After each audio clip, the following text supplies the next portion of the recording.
Welcome to our LSR Live community. I'm your host, Scott Ritzema, for this episode of Living Springs Retreat Live. I am very glad to be with each one of you. I know a lot of you catch this in the archive after the event, and that is just wonderful. And those who are here at 4 p.m. Eastern, 3 p.m. Central on Wednesday, we're going to interact in the chat. We've got a special guest. We're going to talk today about kidney health and how important that is and how we can protect our kidneys and even bring the healing hand of Jesus into our lives in our kidney health. So our guest is going to be Ashwin Sukumaran from C.H.E.A.P Pines.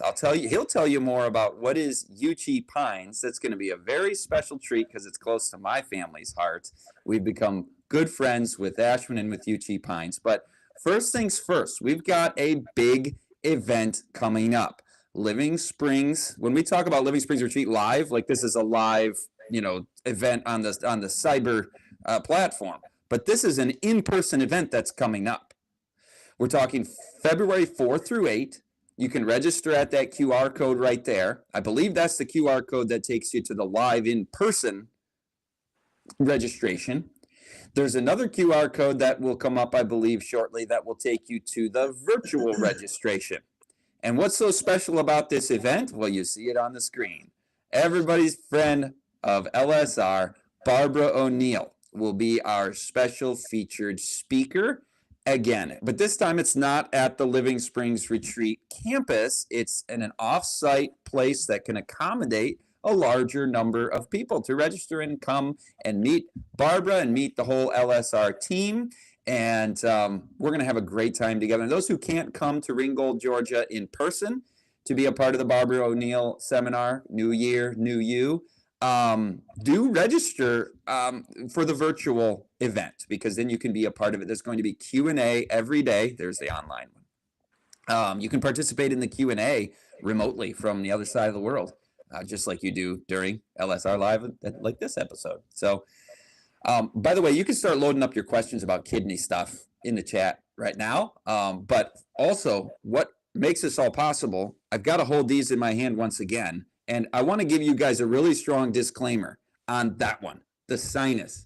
I want to remind, I know I've said this 100 times. If you've heard this, just spread the word because it's painful if you don't get this right. This has iodine. We also have a version without iodine in it if you don't want to mess with that. But shake this thing, okay? Because the iodine can settle and you need it properly diluted in order to take that up into the sinuses and have protection during these. I mean, everything is going around like the worst flus. And I'm just praising God that I am here with you healthy. Because it goes through family, you're around it with friends, at church, you name it. And I always just keep the throat coated with that. This is tasty. This is not like, this one, make sure to shake it and even spray it a couple of times. If it's been sitting around for a while, let's give it a couple of sprays, then go up the nose with it after you've shaken it. And the iodine and the rosemary, I wanted to just quick read something. One of you guys wrote this. You said, good product. I use it as a throat spray and as a nasal spray. So Revita Living over there at the LSR store. And then one of you wrote this. Rosemary is good for memory, right? I only knew that the rosemary had pinene in it. Pinene is the stuff that is in the pine needles, and the fragrance of the air in a pine forest actually increases your immunity. So we're big fans of pine and pinene and rosemary. But somebody said, one product does it all. I have to be frugal. So they get, well, it's actually two, I guess, but they get the pair of those. And I just wanted to run that by the community. And maybe I'll ask my guests that later. We're talking about kidneys, but rosemary is good for the memory. That's the first time I've heard that. I don't know. Maybe I forgot. Maybe I need to take more of the stuff. Anyway, let's introduce our guest, Ashwin Sukumaran, featured speaker with C.H.E.A.P Pines and a resident health and healing expert as the Lord has led him into healing ministry. Ashwin, can you first just tell us what is C.H.E.A.P Pines? It's kind of a sister institute with LSR, very similar in the same state in Alabama. Tell us about C.H.E.A.P Pines. Yeah, hey Scott, it's good to be here, and I'm really excited because yes, it's true. C.H.E.A.P Pines and Living Springs Retreat are sister institutions. We're actually only a couple hours away from each other, so every now and then we share resources. So it's really exciting to work together in this way as well. C.H.E.A.P Pines Institute has been around since around 1969, around 1969, 1970. It was founded by doctors Calvin and Agatha Thrash, which many people would have known. Back in their day, they were, well, they were physicians. She was a pathologist and he was internal medicine, and they were atheists. And as they individually had an experience with the Lord, they came to Jesus and they became Seventh Day Adventist Christians, and they took all their brilliance in medicine and threw it full force into medical missionary work. And so they uh, acquired this land that we're on down here in Seal, Alabama. And now 50 some years later, we're still going by God's grace. So we have our lifestyle center. We have a medical missionary training school, the Center for Medical Missionary Training, and we have a health food store and plant-based restaurant in Columbus, Georgia, which is the second largest city in Georgia after Atlanta, and that is kind of our center of influence there in the city of Columbus. What my role is here at UG Pines, I'm the administrator of the Lifestyle Center, and I'm on the medical staff as well, as you mentioned. And so it's been really a blessing to be a part of this and to see miracles every session. You know, we're in the middle of a session right now. We have a group of patients here, and which will wrap up next week, and we're already seeing some amazing things. Oh, praise God. And my family's experienced it, as you know, and as I said earlier. And, I was thinking about your wonderful walk, the hike around the property that Yeah, the the Lord perimeter has given to trail. you. Oh, the perimeter trail and the pine. And, you don't have to answer my weird question about rosemary, but I just do love UT Pines. And your lifestyle center, what a ministry that you are, just like Living Springs. People come and they learn not just how to get well, but how to stay well, right? Yeah, it's interesting you mentioned the pinines, because that's as it sounds like you're familiar with the concept of forest bathing. I don't know if Yeah, it looks like my screen froze here. Sorry, but that's all right. We okay, but see you can you. still hear me. All right. Yep, yep. So you're probably familiar with the concept of forest bathing, and you mentioned the pinines. There's a whole category of these plant chemicals that interact with our human anatomy and physiology called phytoncides, and that's what we smell in the trees around us in nature, and we get immune benefits from it. I haven't heard about the thing with rosemary being good for memory specifically, uh, but that's interesting, and I wonder if it has to do with some of its anti-inflammatory properties. That'd be an interesting thing to study. Yeah, absolutely. And I'm always on the move. So I don't like bathe. I walk through, so I hope I'm getting the same benefits when I hike through the forest. Maybe you're getting even more benefits when you hike through the forest. But I was paraphrasing a moment ago somebody that I know you and I both admire, and in a lot of ways, he kind of went astray later in life. But when he was the great health reformer of the late 19th century, it was John Harvey Kellogg that Hmm. said, we want to have a place that people can come to learn, to get well and to learn to stay well. And they called it a sanitarium, like sanitation, learning proper dietary and lifestyle practices. And I know you've studied a little bit of the history there of that Battle Creek Sanitarium and that John Harvey Kellogg. How was he able to? People would remark and say, you're 5 years ahead of medical science. How do you do it? And has UT Pines kind of taken a little bit of their pattern after that original model of John Harvey Kellogg? Yeah, that's that's always been fascinating to me. Dr. Kellogg was arguably the greatest physician of his day. I mean, major clients came from all over the world. Some of them being people like Henry Ford and others, and I mean, it's pretty amazing. And so Dr. Kellogg was not a, I mean, he was a heavy hitter in medicine, and he was talking with Dr. Paulson a little bit. I believe it was Paulson, and he was asking this question: how do you, uh, how is it that we stayed 5 years ahead in modern medicine? And what he did was he said, I took my knowledge of the testimonies, and I look at what modern medicine, modern research has come up with, and if it lines up with what he believed to be the inspired word of God, then I would advertise it and do it. And if it didn't line up with the inspired word of God, then I would just kind of throw it out and not bother with it. And while the rest of the physicians around the world are trying this and trying that, he says, I already have a 5 years start on them.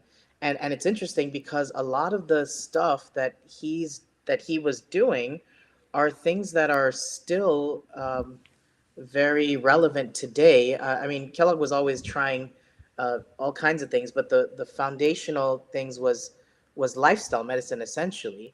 And interestingly, I actually opened a pathophysiology book a few years ago when I was studying, and right there in the first chapter, it talked about how before people used to actually go to these centers, these sanitariums, as you mentioned, and they would go for treatment of their illnesses. And what happened when, or why did people start going away from that? Well, they went away from that at the discovery of penicillin, which is interesting. Hmm.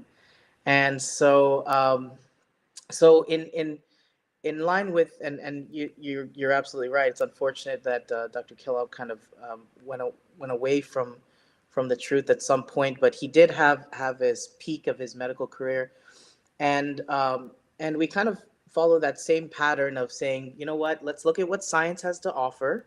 We want to keep it scientific. I believe that God is a God of true science, and He is the designer of the human anatomy and physiology. And so when He says to do something, it makes sense to do it. You know, like if you're the manufacturer of your car says that you have to put gasoline, this type of gasoline in it, or this type of fuel in it, it only makes sense to do what the designer says because they know what it's built to do.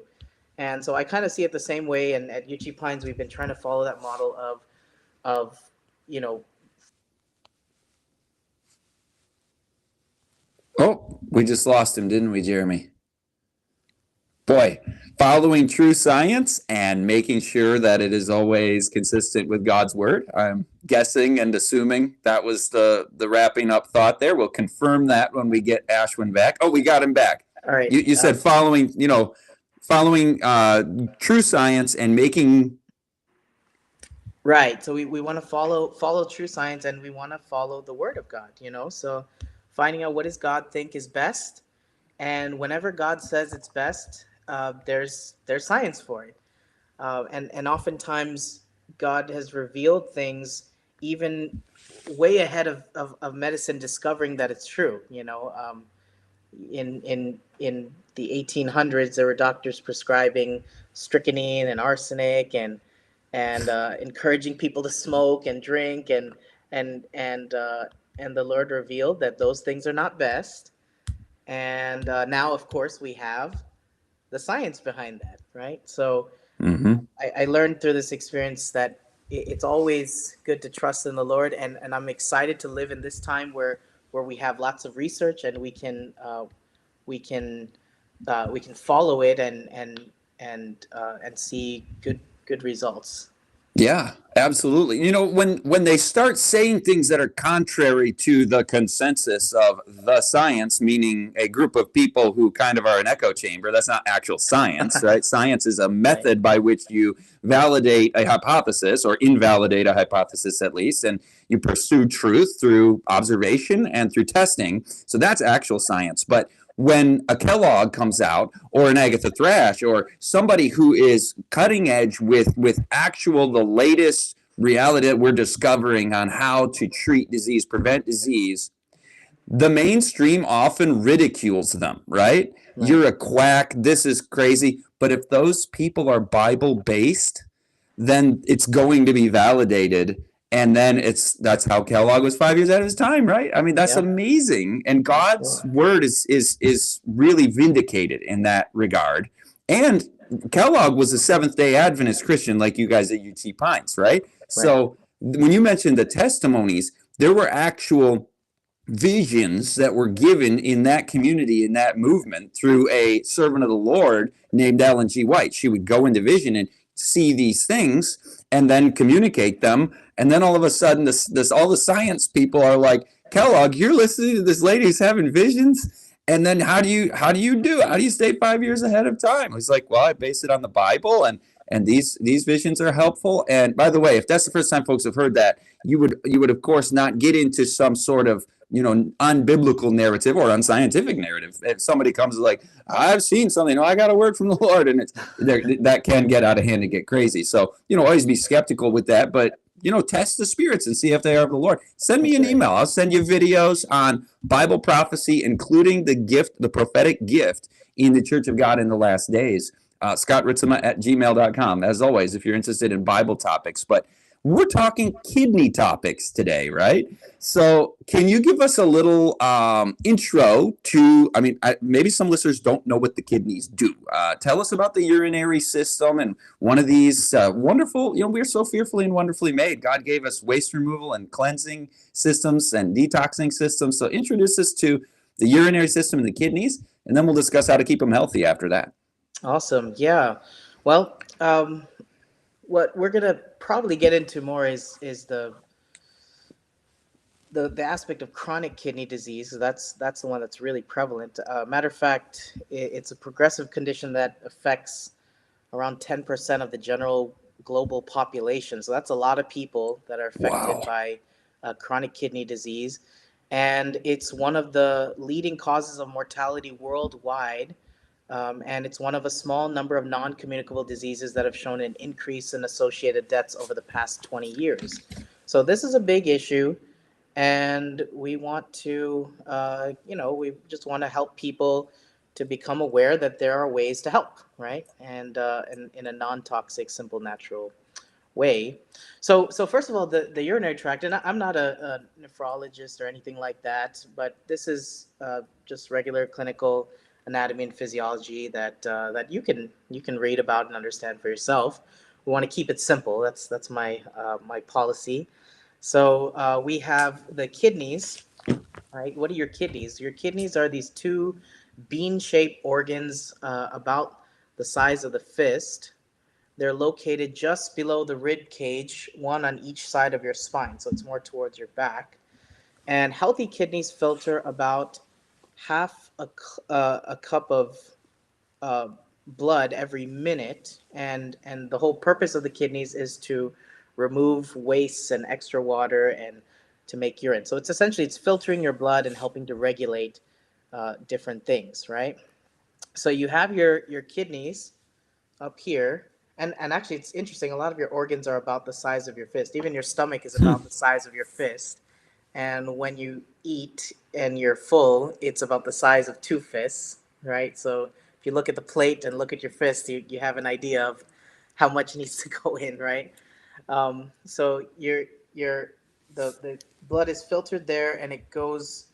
There's these collecting ducts, the ureters, where essentially what comes out of the kidneys, the product is urine, and that goes through the ureters down to the this stretchy pouch which we all know of called the bladder, right? And that bladder is lined with stretch receptors, and at some point it begins to stretch, and it gets to a point where those stretch receptors sends a signal through the nerves that basically tells you that familiar feeling that I have to go to the bathroom, right? I need to urinate, and then a response is sent that causes uh, the bladder to contract, and it causes other muscles to relax and allow the outflow of urine from the bladder through the urethra to the atmosphere. And so uh, this is a very important part of your body because the kidneys, they, as I mentioned before, they remove waste and extra fluid for the body, and they remove acids as well. and it helps to regulate certain things like sodium, like calcium, like phosphorus, like potassium, right?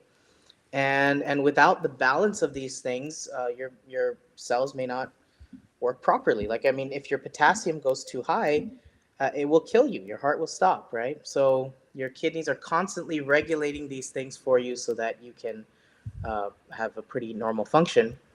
And your kidneys also make hormones that control your blood pressure and that help to stimulate the bone marrow to make red blood cells. And it helps with things that will help keep your bones healthy and strong and those kind of things. So the kidneys are really important. And I find it interesting because, there was a time when I was in college and I actually believed in evolution during this time.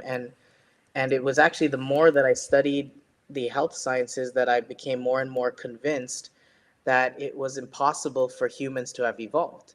Hmm. Because how many millions of years will it take for humans to evolve or to grow and to procreate and for them to survive with let's say their intestines and their stomach and their mouth and everything, but with no kidneys? And I started thinking that, like, if evolution is randomized processes, how can that be? Because you have to have your heart and your lungs there simultaneously. This concept of irreducible complexity. These things must be present simultaneously, properly functioning for there to be good health. And when I realized you can't really live without your kidneys, you can't really live without your liver, you can't live without your heart, you can't live without your lungs, you can't live without your brain, and these things have to be, you know, functioning together. They work in concert. And so that's, anyway, that's maybe a little bit of a tangent, but it got me thinking, and especially when you see kidneys, and of course modern medicine has really come a long way in being able to help people who have declining uh, kidney function, but nobody can live without their kidneys, right? Yeah. So that is really interesting. So if we zoom in to the kidney, and I don't know if, do you think it's possible for me to share my screen? Maybe I can show a picture or Yeah, something. you should be able to do that while you're looking for it. Because if I'm in your shoes, I can't multitask. Like, don't make me talk while I'm clicking. But you mentioned that. Oh, you said that maybe that's a tangent, and I would say no. Actually, and I know you believe this. You're just being humble. It is the core central truth of everything that we are doing to recognize that there is a creator and a designer, and there are laws by which he has designed us and to thrive. So if we don't operate according to those laws of nature that are God's laws that he created, then you end up with disease. And so you come into harmony with God's methods of living and life. Like you said, you wouldn't survive without all these organs that all spontaneously came into being.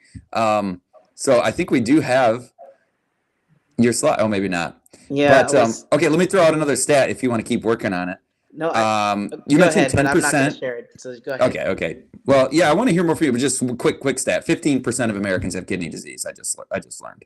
You mentioned Yeah, that's a lot. 10%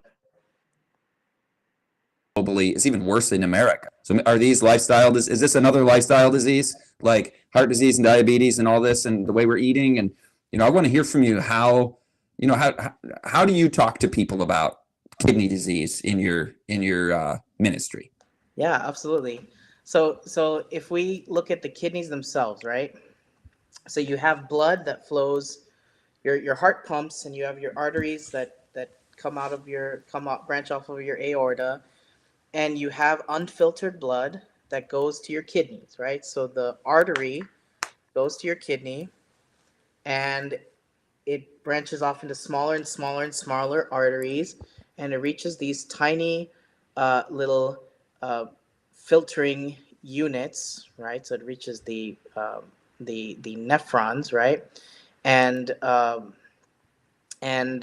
you have uh, the what's called the glomeruli. The glomeruli is basically a network of blood vessels, and there are small openings that kind of act like a sieve, and there's there are things that can pass through the blood vessels in and out of there, so that whatever needs to go out of blood goes out of the blood, whatever needs to stay in the blood stays in the blood, right? And so these little filters, there's a few steps in this, and basically the end result is what goes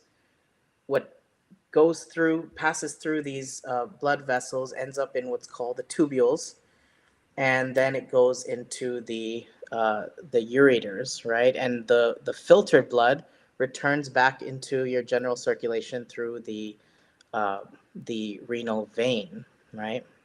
Now, you have a million of these filtering units, these nephrons, and basically, uh, I mean, you have to understand your kidneys are at work constantly. I mean, in a single day, your kidneys filter about 150 quarts of blood.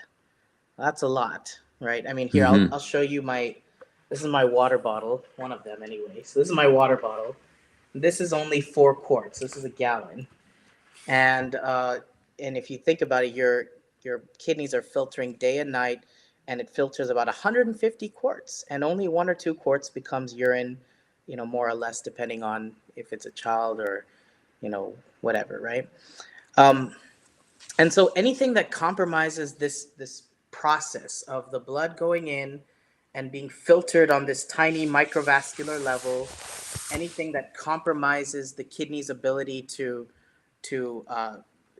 take things out or leave things in, that is essentially what we call kidney disease, chronic kidney disease. It can be acute or chronic, but definitely we're going to focus on the chronic aspect, right? Now, chronic kidney disease, it's usually caused by other conditions that put a strain on the kidneys. And usually there's no symptoms until things get worse. So someone might notice edema in the legs, tiredness, or even proteinuria. So when you go to urinate, you might find lots of bubbles. When I say that, I don't mean we're all adults here, right? So we're talking about urine hitting the water. It's not just regular the regular bubbles, but excess bubble like frothiness, foaminess. If you see a lot of bubbles, that is a sign that you could have high protein in the urine, and that could be a sign that CKD has begun, or that at least the kidneys have been compromised in some way. So you mentioned something earlier. You asked the question, is this a lifestyle thing? And um, for some people, you know, we know that the kidneys decline in function as we age, of course, but for many people, it is in fact a lifestyle issue. And we know this because one of the highest risk factors for chronic kidney disease is hypertension, high blood pressure. Does that sound like a Hmm. lifestyle issue? Oh yeah. Yeah, I mean, and why? Because over time, those the when the pressure is high, hypertension, high tension, high pressure inside the blood vessels. I think of those long balloons that you see, people at the carnival or something. They inflate those long balloons and they make like a dog or something. Well, imagine if you filled one of those long balloons with water. That's kind of what your blood vessels are like, your arteries, and they stretch to accommodate a certain amount. But at some point, when you fill them with too much and there's too much pressure inside, eventually that balloon is going to rupture, right? And the same thing can happen on a microvascular level when you have high tension, high pressure. uh, there tends to be microvascular damage, which can happen in the tiny blood vessels of the kidneys. So high blood pressure, which is definitely a lifestyle issue, that increases the risk for chronic kidney disease or damage to the kidneys. What about diabetes? Well, that's the other risk factor. Diabetes, too much glucose in your blood can lead to damage in your in the tiny filters of the kidneys, right? Is that a lifestyle issue? It Oh absolutely yeah. is. Yeah, I mean, And those are probably just those two things alone are keeping a lot of our lifestyle centers open. Just the fact that people are dealing with high blood pressure and diabetes, and it's become such a normal part of life, especially here in North America and in most Western countries. It's a big issue, right? Um, the next major factor for kidney disease, or the major risk, is high cholesterol, and that's a lifestyle issue too. So if Mm-hmm. you have buildup of fatty deposits in the renal artery that's supplying the blood to be filtered by the kidneys, well, that compromise of circulation will also lead to kidney damage, right? So, I mean, you can go on and on for a number of things that can cause the decline in kidney function. Oh, another one, by the way, is long term regular use of certain medications like lithium or the NSAIDs. That's an interesting one, the non steroidal anti inflammatory drugs, which a lot of people use for pain, right? For pain and inflammation, and um, and those things will damage the the well, it will lead to damage of the kidneys and decline of in kidney function. The NSAIDs especially will uh, lead to lower prostaglandins, which will lead to uh, a change in the blood vessels around the glomeruli that can have issues. And even with diabetes, people who have high blood sugar, it's actually interesting that the high sugars will lead to a compromise in the kidneys, and um, it leads to a constriction in the what's called the efferent vessel that comes out of the glomeruli, and and that will actually cause an increase in pressure in the glomeruli themselves, in the filtering units, and over time that high pressure in that area will cause damage. And traditionally, what doctors will often prescribe are ARBs or ACE inhibitors or whatever, which will help to reduce that pressure in that area. But it's not dealing with the cause. The cause is the blood sugar is too high. It's a lifestyle issue still, you know. Mm-hmm. So we can go through multiple different risks for developing chronic kidney disease, but it's just interesting that a lot of them, the overwhelming majority of them, are definitely lifestyle factors. Yeah. So, can kidney disease be reversed? I mean, we got tens of millions of people who have it, most of which probably don't even realize they have it. So, what can we all do to have lifestyle choices that are protective of our kidneys to reduce that disease risk? And then, if we happen to have kidney disease, are those lifestyle factors actually going to reverse kidney disease? Yeah, absolutely. So at UG Pines, I've been here a little over 10 and a half years. And in that time, I've seen a number of people um, who have been in different stages.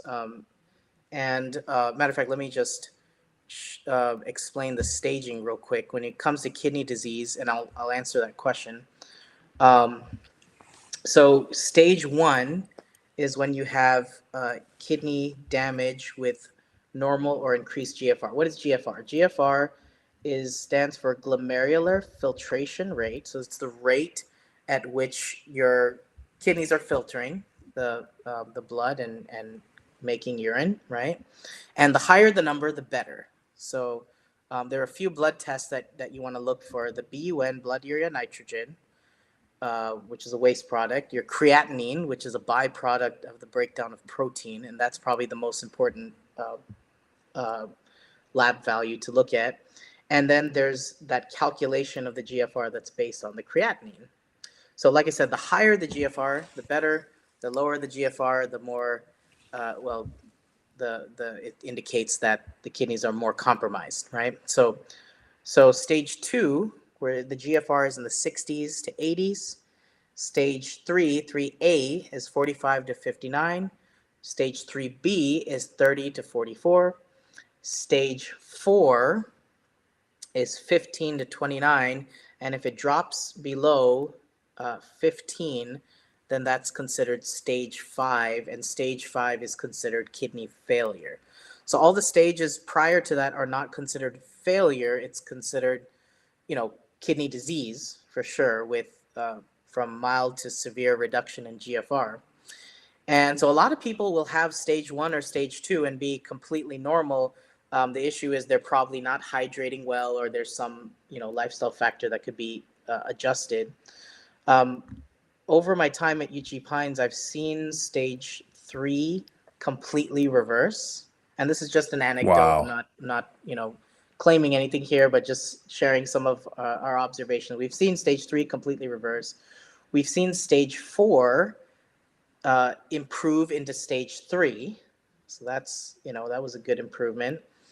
And I personally, I've yet to see stage 5 completely reverse. However, we have seen people, because once you get to stage 5, your doctor is, well, actually, once you get to stage 4, your doctor is now talking about dialysis, right? So what is dialysis?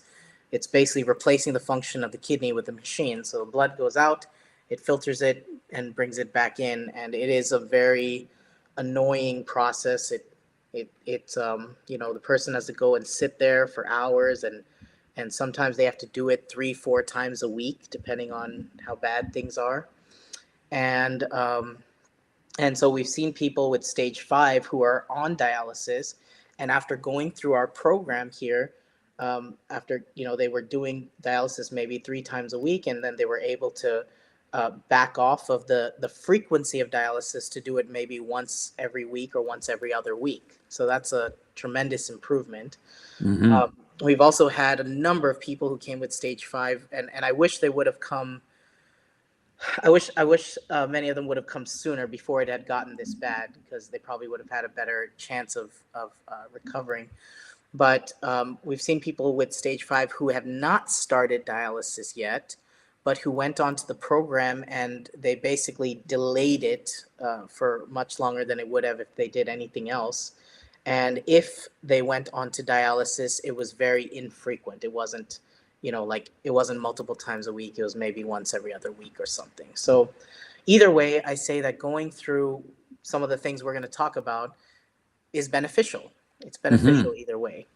Yeah. Well, and you had stage 4 people who would be put on dialysis who hadn't yet moved to 3, and you Well, had stage 3. 5. It would have been stage 5 on dialysis. Yeah.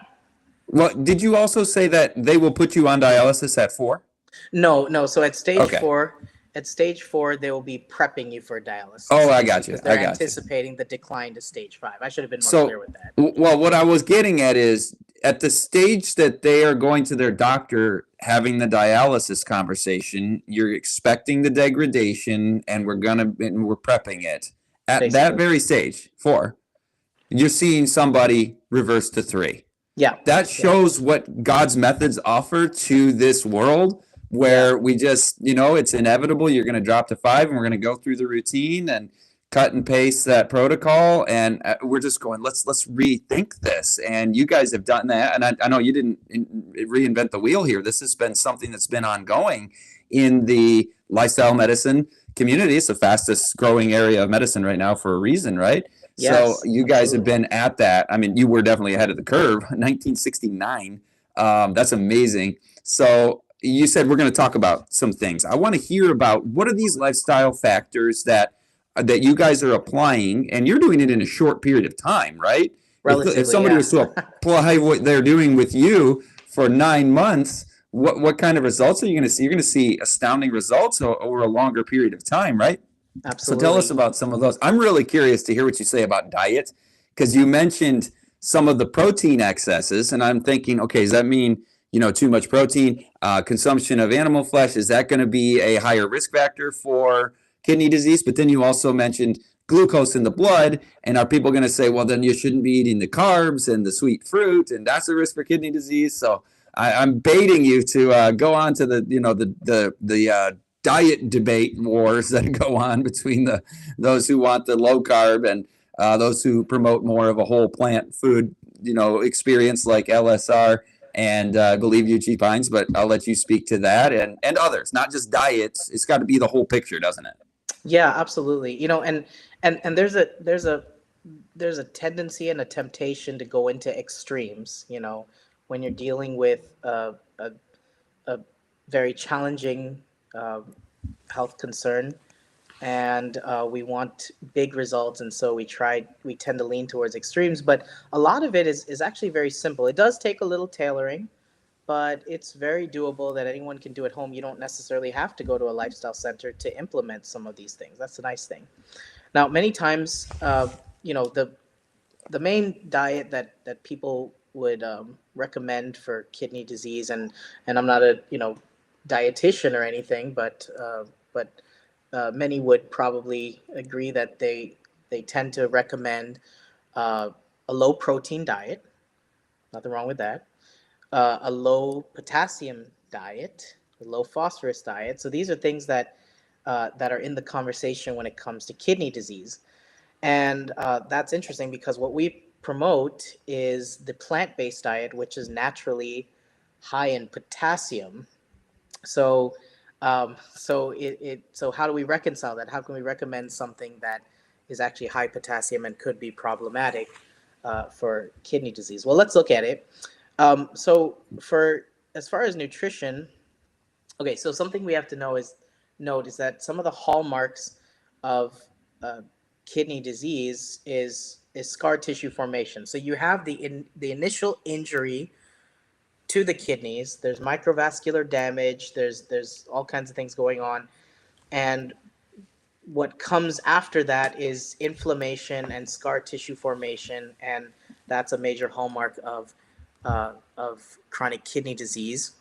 And so, what we want to do is, of course, do something that's anti-inflammatory and that overall will lower the risk. So we mentioned earlier the things that are high risk that will cause the initial insult to the injuries are the high blood pressure, the diabetes, the high cholesterol, or if you're taking certain medications or whatever. So getting those things under control is really the first major step, right? So eliminating those risk factors, improving them as much as possible, right? Now we can branch off into that, but maybe we'll just talk a little bit about the kidneys directly. Then we can talk about how we can resolve some of the other uh, causes, let's say, right? So what we want to do is we want a diet that is anti-inflammatory, right? Because inflammation after the injury is what will drive this development of scar tissue and the decline of kidney function. So there is really only one really true anti-inflammatory diet, which is the plant-based diet, right? And and in times past, it was often thought that the plant-based diet would not be beneficial for people with chronic kidney disease, like as mentioned, because of the high potassium, right? But if we look at it, there was a study. Uh, there were several studies actually. I wanted to share my screen, but I was having some trouble with uh, with just isolating the presentation. But anyway, what they're finding in some of these studies, and they're published in the Clinical Journal of the American Society of Nephrology, where they looked at plant-based diets and incident CKD, and they find that there's an inverse association between plant protein intake and risk of incident CKD. So, in other words, when people are eating a plant-based diet or they're eating plant proteins, their risk of chronic kidney disease goes down, which is interesting. There was another study, and this was looking at. Now, this was actually a very interesting study, Scott. You might find this interesting, where they looked at a healthy plant-based diet versus a pro-vegetarian diet versus a less healthy plant-based diet, Hmm. and they found that people who are eating uh, the healthy plant-based diet had the lowest incident of CKD, followed by the overall plant-based diet, followed by the pro-vegetarian diet, and then they finally had the less healthy plant-based diet. So that would include things, a lot of processed foods and things like that. And that had actually the highest incident of uh, chronic kidney disease or CKD, even above the regular vegetarian diet, which is very interesting. So it definitely seems to be that eating a healthy, whole foods, plant-based diet is beneficial to protect the kidneys. That much is clear from um, the modern research. And So lay and then off the vegan junk food. right, Eat the whole exactly, plant. exactly. Hi, I'm Scott. I'm a recovering vegan junk food addict. Now I just love, yeah, like soybeans. Thanks, Jeremy. Real actual food in its full fiber form. Yeah, What a yeah, novel idea. It doesn't have to be some counterfeit food, some invented manufactured food product. It's like yeah, let's eat beans, let's eat grains, fruits, vegetables, nuts and seeds. Oh, it's all so good for you. And yeah. it's The tasty. closer it You got to learn is, how to cook. You got to eat from the Uchi Pines cooks or the LSR cooks. Then you'll learn how to enjoy it, or just get their cookbooks. There are cookbooks in the LSR store. But yeah, carry on. yeah, definitely got to visit Living Springs, and then while you're at it, just come down 2 hours away and visit Uchi Pines and try the food. And yeah, we'd love to have you. And yeah, the closer it is to its natural form, the better. Generally, that's a just general rule. If it says it's made of carrots and it looks like a carrot, that's probably good, right? Yeah. So yeah, so the other thing, of course, the eating a low protein diet is not difficult on the plant based diet. Um, you can get lots of proteins. All your essentially amino acids are all found in the plant world. You can get complete proteins on a plant based diet, contrary to what a lot of people think. But you you don't have to work very hard to have a low protein diet. But what you do want to look at is phosphorus as well, right? And what we find, there's a article uh, on PubMed. PubMed ID is 305-2214. Oh, sorry, no, it's 211-83586 is the PubMed ID. And it talks about a vegetarian compared with meat dietary protein source and phosphorus homeostasis. And what they find is that basically people who ate a pure vegetarian diet versus a pure meat diet had overall lower phosphorus levels, serum phosphorus levels, which is interesting. Um, so definitely eating a whole foods plant-based diet will lower your risk of CKD. It is easier to have phosphorus homeostasis in patients with CKD. So that just leaves one major thing from the dietary standpoint, which is the potassium, right? So Mhm. um, that's a big question area. What do you do with if you're recommending a plant-based diet, which is naturally a high potassium diet, and it's true, it is, but you can actually help to because normally you eat lots of green leafy vegetables and stuff which has lots of potassium in it, and your kidneys regulate that so that it's not going too high in your bloodstream. Well, you can still regulate it, you just do it before it goes into your mouth, that's all. So selecting some of the foods that are uh, lower in potassium, some of the plant foods, so you can probably get things like asparagus and cauliflower and celery, broccoli, uh, blueberries, lemons, limes, pears, grapes, things like that, apples. So they do have some potassium, but they'll have, like, let's say up to 200 milligrams per serving. So it's generally considered fairly low potassium. As long as you're not overdoing it on those things, it would be just fine. You know. Uh, can you name any foods that somebody with kidney disease that you recommend they avoid? You named so many. It's like, wow, you can eat pretty much anything. You don't have to really worry about it. But are there a couple that you're like, you know what, that's a little high on potassium. Just hold off on that till we get this reversed. Yeah, absolutely. So probably the famous food for potassium is bananas, right? So you don't want to eat, things like that. The bananas or even white potatoes tend to be high in potassium. You could leach the potassium out of it by boiling it. There's different methods to lower even the potassium from a high potassium food like that. But you want to stay away from things like that. I wouldn't say completely stay away from the green leafy vegetables, but you do want to eat some of those, but you don't want to eat exclusively that, where all you're getting is lots and lots of potassium. But generally, the berries are good. um, and you know, and you can always Google, just look up what are high potassium foods, and there's lots of lists.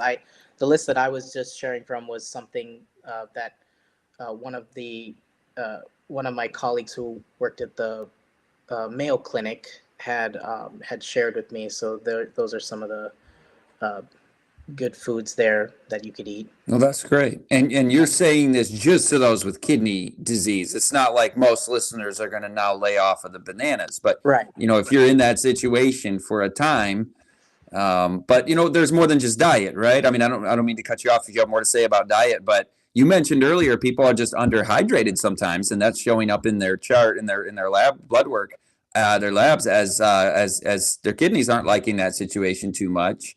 So give us more that we can do to reverse and protect kidneys. Yeah, absolutely. So it almost sounds like police: serve and protect, right? So yeah, so there's the definitely from a dietary standpoint, you want to be careful. And as you mentioned, this is not something that necessarily applies to everyone. And I would say work with your doctor. I'm just a guy in the screen, but you can work with your provider, or if you don't have a provider who is well versed in lifestyle medicine, we'd love to work with you here at UC Pines, and any of our sister institutions, I'm sure, would be very good at helping with this. You can use some other things in connection with the diet. The diet is one major part, but it's not the only thing. You can use some herbs as well. So some of the herbs that tend to be beneficial are things like corn silk, buchu, uva ursi. This tends to have a diuretic effect, which helps to expel uh, uh, urine, right? Or it helps the person to basically urinate more.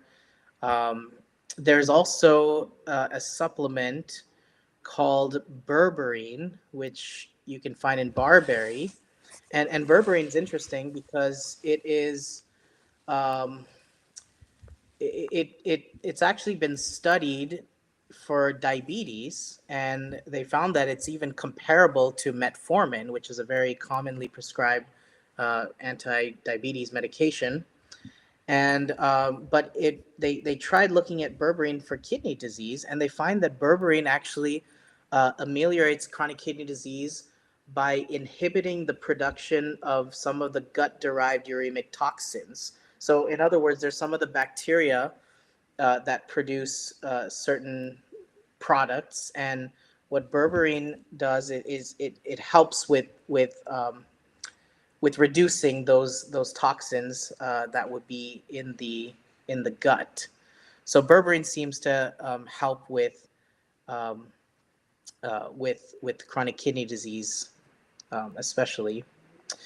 But there are other things too. So it's not just diet and herbs and supplements, but exercise. Now this is Hmm. interesting because when as I mentioned, one of the markers for kidney disease is your creatinine, and creatinine is the byproduct of the breakdown of protein.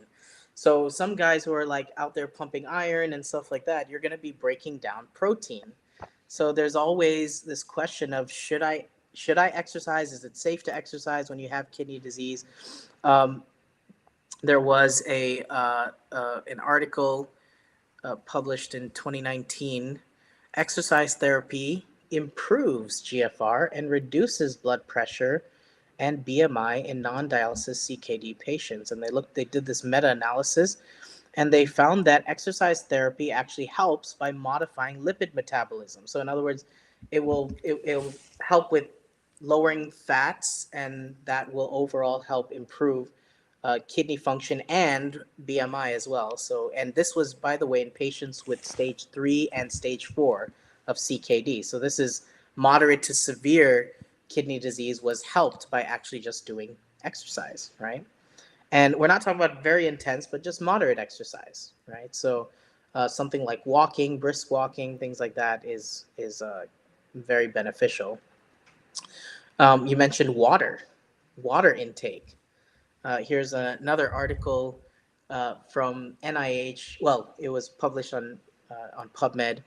Water intake and progression of chronic kidney disease. So they did a cohort study here, And they found that in patients with CKD, the relation between plain water intake and progression to kidney failure is U-shaped because both low and high intake is not beneficial. In other words, if you drink too much water, it's problematic.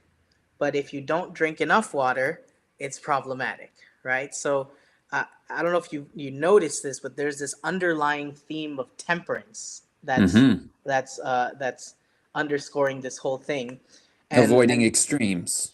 that's right, avoiding the extremes. Satan doesn't care if you're upstream or downstream as long as you're extreme, right? So we don't want to go into extremes, but definitely it would be good to know how much water you're supposed to drink. So a good way of Right. knowing that is take your body weight in pounds. I speak as an American, right? In pounds, divide that number by two, and that number in ounces is how much water you should be drinking generally. And you'd have to adjust that if you're doing, activity that will cause you to sweat a lot, or if you're sick and losing fluids, that all that needs to be adjusted. But generally, that's a good way of knowing If it's hot how. out, What's that? or if it's hot out. Yeah, if it's hot out and you're sweating a lot, you may have to adjust that a little bit. Or if you're doing hydrotherapy treatments or something, that's it's good to adjust that. Um, So another thing that can be beneficial is sunshine. Sunshine. And because something we get from the sun are UVB rays, which interact with the receptors on the skin to make this hormone called vitamin D. And it's interesting that it's interesting they call it a vitamin. I looked into that. Why do they call it vitamin D? Because structurally, it's a corticosteroid, which is a hormone. And that's why, and it's so involved with our immune system and so many things. But they call it vitamin D because they add it to our food. They enrich our food with it, therefore it's a vitamin. That's a So marketing term. yeah, it's a market. That's exactly right. It's marketing. It's got nothing to do with the structure of the thing. I mean, it's technically it's a hormone, and it's interesting that vitamin D. Uh, so patients with CKD have an exceptionally high rate of severe vitamin D deficiency. Huh. And so that's interesting. And if you think about it, most lifestyle diseases are associated with vitamin D deficiencies. I mean, Yeah. many of the cancers, autoimmune diseases, um, obesity, diabetes, a lot of them are definitely associated with vitamin D deficiencies. So, um, and I'll share, I guess, a couple more, and then we can move forward from there. But there was another article published in the Clinical Journal of the American Society of Nephrology, and this was a connection I was not expecting to find, I'll be honest with you. But it talks about air pollution and kidney disease. Hmm. And I don't understand all the mechanisms as to why they don't really go into that, but they looked at several large epidemiological studies that suggested that this ambient fine particulate matter of a certain size was actually associated with increased risk of CKD. Hmm. And that type of pollution is the type of pollution that you find in city environments, which is very interesting. So one of the things we could do is get out of a city, move into a more of a country environment, or if you can't do that, at least regularly get outside. And we were talking about forest bathing earlier. Regularly go for a hike or go camping, or get out of the crowded areas, right, and go into the more natural environments. Um, I'll share a couple more. There's one on so we talked about nutrition, that plant-based nutrition, whole food plant-based nutrition is beneficial uh, for kidney function. Exercise, moderate exercise is beneficial for people with moderate to severe kidney disease. Water, getting the right amount of water is helpful. Sunshine, fresh air. We have this underlying theme of temperance. Um, and what about rest? So, in the Journal of Clinical Sleep Medicine, they did a cohort study, and they looked at sleep and the risk of chronic kidney disease. And this one kind of slapped me around a little bit. It said patients who slept for fewer than 4 hours or more than 8 hours had an increased risk of incident CKD compared to those who slept 6 to 8 hours. So getting too little sleep or too much sleep had a similar risk, which is very Hmm. interesting. That's fascinating. You know, Ashwin, I just was looking up what are the greatest risk factors for life for disease risk and early death. And not surprising, smoking, obesity, alcohol. I think everybody probably knows those are the top three. But what I was really surprised by is regular sleep deprivation, where you're consistently getting less than 6 hours of sleep, is in the top five. Yeah, And being sedentary is number five. that's right. So kidney disease is one of those that you're increasing the risk for when you're not getting enough sleep. That's right. Yeah, and these are all very basic lifestyle principles, and matter of fact, regarding the sleep quality, that same study looked at it. Participants who fell asleep but awoke easily, or had difficulty falling asleep, or used sleeping pills or sedatives, had a higher risk of incident CKD compared to those who slept well. So it's not just the Interesting. number of hours you sleep, but the quality of sleep also matters when it comes to And you kidney get disease. quality sleep by, light in the morning, pitch black at night, light supper or no supper at all, Right. cool temperatures, no noise. You Getting get your rid of these yeah, you things. exactly. You're preaching to the choir on that, as you know, doing the media on the I'm in brain the choir seminars. with But you. Yeah, that's right. yeah, exactly, and that's part of the protocol, isn't it? I Yeah, mean, you're yeah. you're treating people by helping them with every lifestyle factor. In fact, I want to say hi to some folks because Jeremy started bringing them up, but I think probably the thing that's closest to your heart and your strongest passion is going to be the last one, even more so than the dietary changes and everything. So, folks, stay tuned. But we're going to say hi to some people, and then we're going to ask Ashwin about stress and spiritual health and how that impacts our physical health. But hello to JM. And JM asks, where do you register? I think, Jeremy, she's probably talking about, or he, that one, about the Barbara O'Neill seminar. You register right there at the QR code. That's for the in-person experience, February 4 to 8 with Barbara O'Neill. And it's open seating at the meals, by the way. You can grab a seat next to Barbara, and you may not because there's going to be a lot of people there, but it'll be good to get together as a community, get to know each other. So thank you, Jeremy, for that QR code. I'm always talking to the producer in the background. JM says thank you. All right. Who else can we say hi to real quick, Jeremy? And then we can do some Q&A. We have a few minutes. Andrea also wants to sign up for the event. Jeremy, do the virtual one this time. Do the virtual one because Andrea just saw the one that you just did with the in-person. Show the QR code, please, Jeremy, for the virtual online seminar. I am assuming that is it. So if not, Jeremy, let me know. I think folks will know once they scan it and go over there. Be like, oh yeah, this is for the virtual experience. You'll find out when you get there if that's the right code for that. So thank you to Andrea and to JM for reminding us of that important event coming up just in a few weeks, like a couple weeks from now.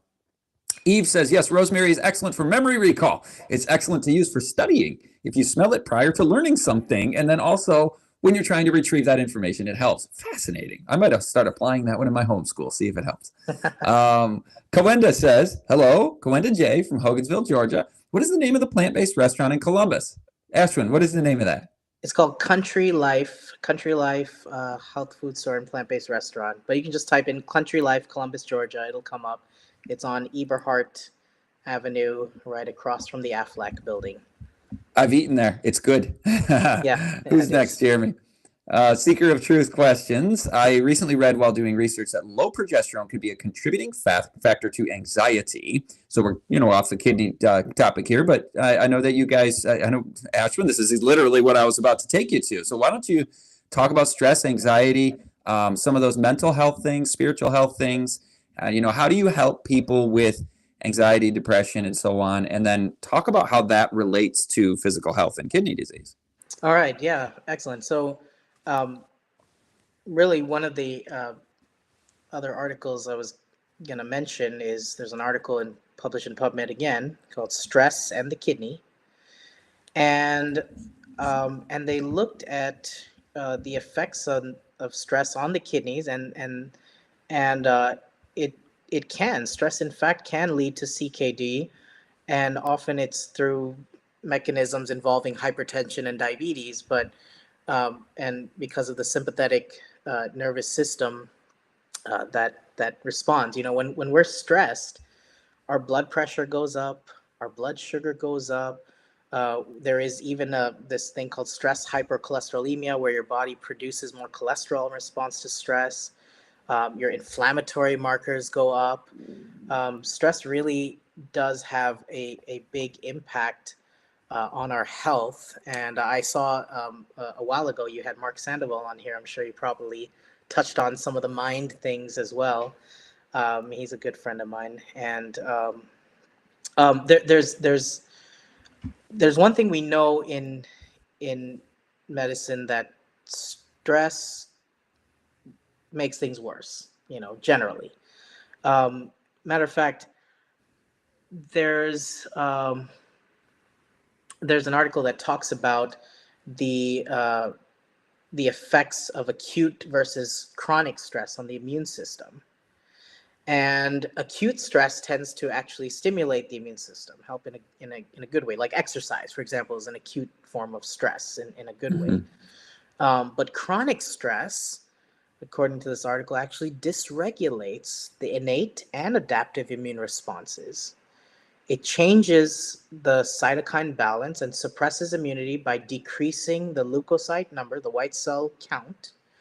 It decreases the movement of those white cells and the function of the white cells. So when we're stressed, our immune system physically responds to that. It is dysregulated, and oftentimes disease is the result. I can't tell you how many, patients have come through UCHE Pines who developed cancer after they found out someone was unfaithful in a marriage, or the death of a loved one, or something very traumatic happens in their life.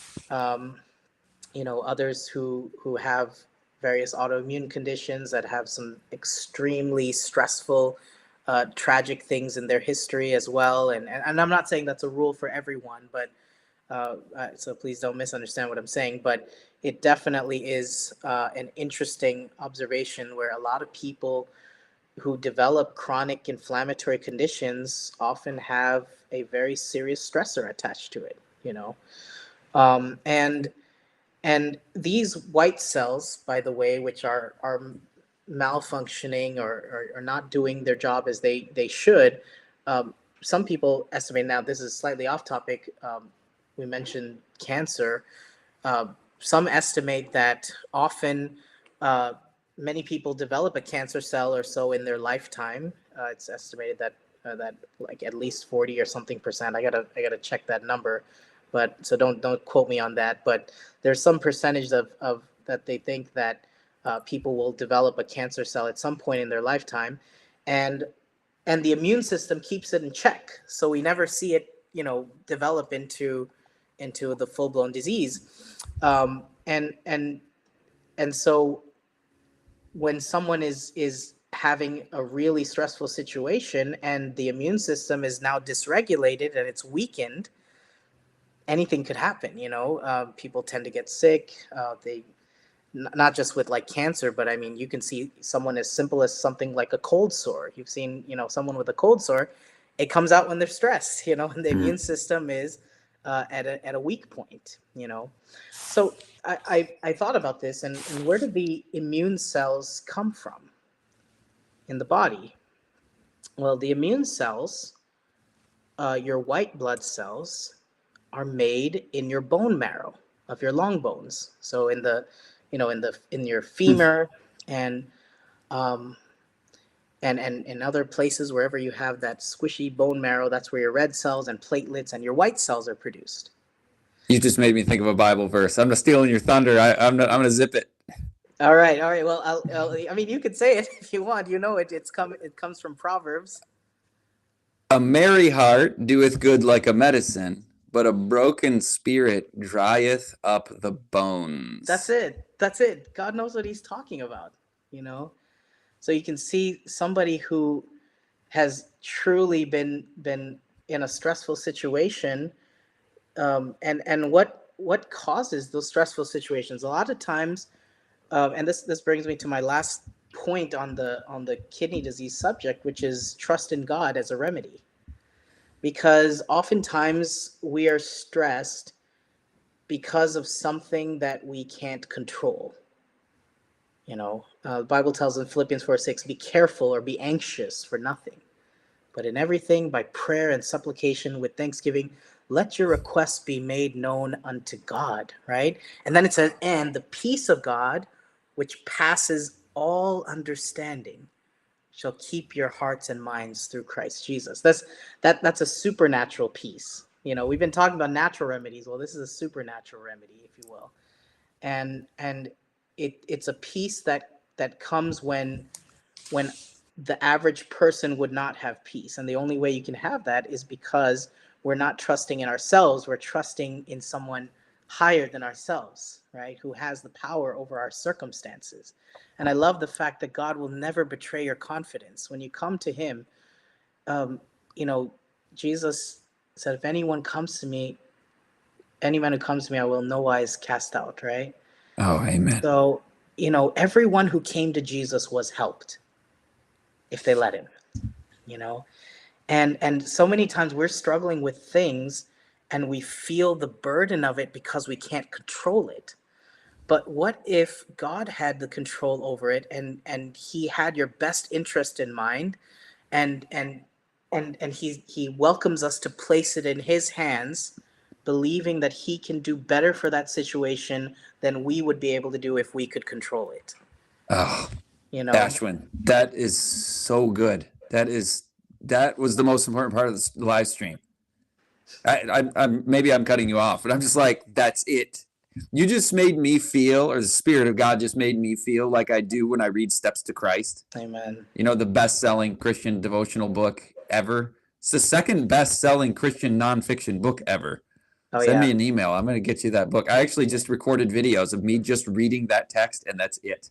Like, I have nothing to say that's better than what's in here in this book. It's just Bible verse after Bible verse, all this encouraging stuff like you just said. And scottritzema@gmail.com. I want to send you guys that 13 chapters that are life-changing, that you will recognize your value to God and what he's done to draw you to him. You will see he is for you, not against you. And I think that's the most important thing that I can ever say is what Ashwin is on here with, the spiritual health. That's healing of my condition spiritually, not just physically, that brings eternal life. amen. And the eternal kind of life starts now when you know and feel that love of your Father in heaven. And just like you said, you can go to him with your burdens. And he's not this grumpy. I mean, false religion has mischaracterized and portrayed a false picture of God's character. Get to know him for yourself, not on how you've seen Christians behave or historical events that were really of the devil. The Bible calls that Antichrist. So you got me preaching, Ashwin. Did I cut you off, or should we go to the next people on here? No, that's fine. That's fine. Okay, QT Wime says, by the way, you guys see my new glasses? I can read your names a little better now. Now I have no excuse if I mispronounce any of them. Agatha Thrash treated my grandfather at C.H.E.A.P Pines many years ago. He lived a very healthy life after he and my grandmother left. I am so blessed to have found my way to Living Springs. Oh, what a blessing it is to have you with us. Who's next, Jeremy? Lucy says, when is the next retreat that I can attend? Jeremy, you're going to have to help me with that. This is the next Living Springs, not the live event February 4 to 8, I'm guessing you're asking, Lucy, but the next retreat at Living Springs. Jeremy, if you can get something up on the screen for that. I can also ask Ashwin, how do people go for the program at C.H.E.A.P Pines? These are not in competition. These are sisters. Oh yeah, absolutely. There's no competition. We are.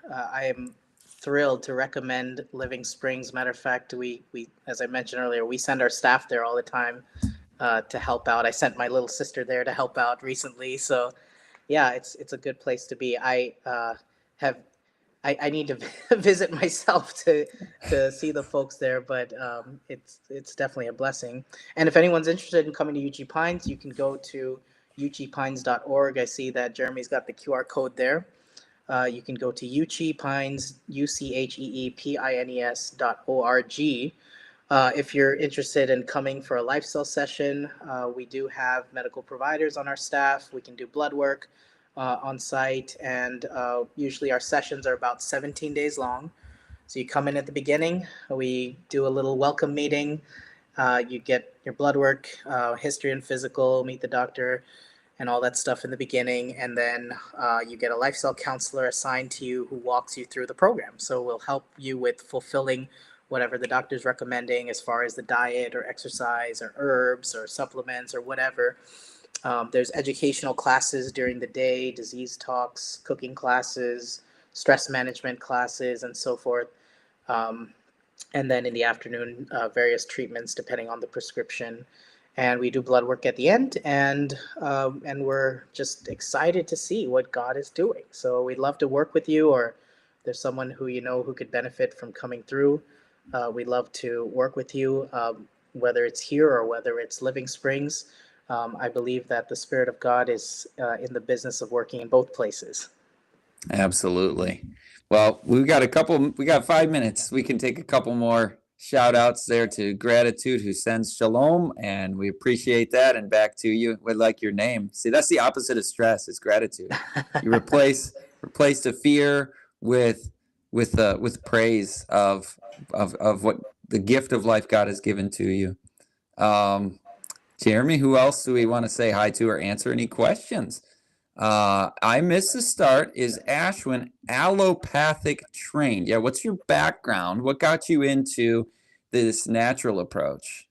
Yeah, so my background is in lifestyle medicine. I am not an allopathic physician, but we do what's called lifestyle medicine, and that's our scope here, where we do mostly education. You know, we have people come in and we teach them about what to do. You know, we can educate about the effects of drug medications or about poor lifestyle or whatever, and teach people uh, how they can improve by making some simple changes. So I didn't want to talk too much about myself. I do have uh, some traditional background before I got into this, but I don't want to focus on that because this has really been my passion, is in lifestyle medicine. So, Amen. Amen. Turmeric. Turmeric is amazing. Now it's missing an R though. See, I can see really well. I'm gonna be watching you guys. It's not turmeric, it's turmeric. Thanks. It is amazing. Niche says, I was told I have inflammation in my kidney. Okay, what can help this friend of ours, Ashwin, with the kidney inflammation? so yeah. So just from a practical standpoint, some of the things that you could do, we mentioned doing the whole foods plant-based diet. You can also do, I didn't mention this, which is some hydrotherapy. You can do what's called fomentations over the kidneys, where you can do an exchange between hot and cold. So you can take a hot moist towel, and put it over the lower back, which is where the kidneys would be, and lower to mid back, around that area, and you keep that heat on for 3 minutes, and then you take it off, and you can exchange it with uh, ice cold, for about 30 seconds, and then you dry it off, and then you switch it again back with hot. And what happens when you do this contrast, between hot and cold, is it actually helps to reduce inflammation, and accelerate healing. So that's one of the things that we would do as well to help people with kidney disease, and other things. You could do contrast for a sprained ankle, and it will recover faster. It'll heal faster. You can do contrast, if somebody, just has an injury in an extremity, and it'll heal faster. And you can do the same thing for the kidneys.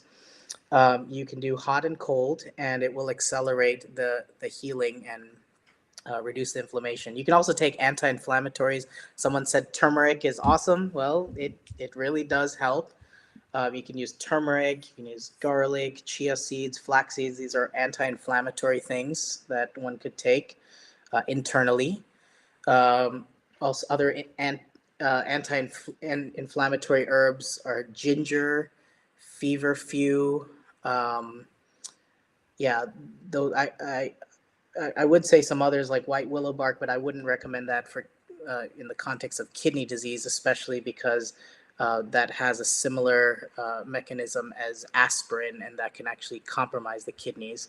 So I wouldn't use white willow bark or Jamaican dogwood, but definitely ginger, feverfew, turmeric, those kind of things that we mentioned can help with the inflammation to the kidneys. Hope that answers the question. Yeah, great.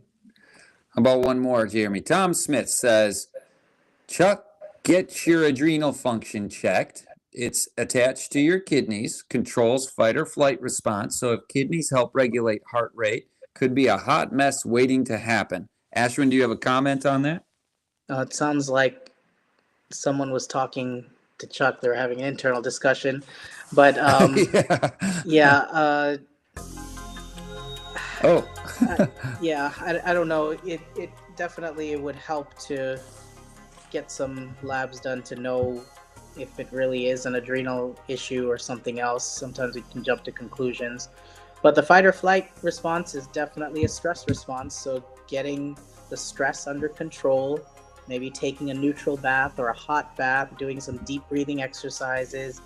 And I recommend talking to Jesus, having a time of prayer and just putting your cares on him. What do you have to lose? You know, what do you have to lose? It's free. He doesn't charge you anything, and you can put your burdens on him and rest and relax. If it is an adrenal thing, maybe your provider can help you figure that out, but it's hard to say just, you know, off the bat here. So Yeah. And I know the LSR audience and I, we've become friends. You guys could do me no greater honor than to email me and ask and bug me to send you those Steps to Christ devotional videos and to read to you this book. We'll spend some time together that way, and you can hear just the voice of God to your soul from his word of love and affirmation and encouragement and healing. ScottRitzema@gmail.com. Please, it's not a bother. I'd be very happy to share that with you. It is a mission in life to help people feel that love of their God, as is Ashwin's, and he's done it. And I just thank God for that. And I thank you, Ashwin, for being our honored guest from C.H.E.A.P Pines. And thanks to our sponsor, the Ringgold, Georgia event with Barbara O'Neill. Use that QR code to register for that event. Hope to see many of you there and many joining online as well. See you guys for our next LSR Live episode. We're going to talk to Dr. Dana Philisaint. She was a well-received popular guest we had previously, and back by popular demand, we will be together again at 4 p.m. Eastern, 3 p.m. Central on Wednesday, January 22. So we'll see you all there. And again, Ashwin, thank you for being with us and just having the spirit of Jesus, the knowledge of the science, the experience of seeing people have God's healing in their life through his methods. And thanks to our producer. Yes, you're welcome. Thanks to our producer, Christian Digital Network. That's Jeremy, who I'm always talking to. From likes to lives changed. Please scan that QR code and subscribe to CDN YouTube channel. And we will see you all next time, January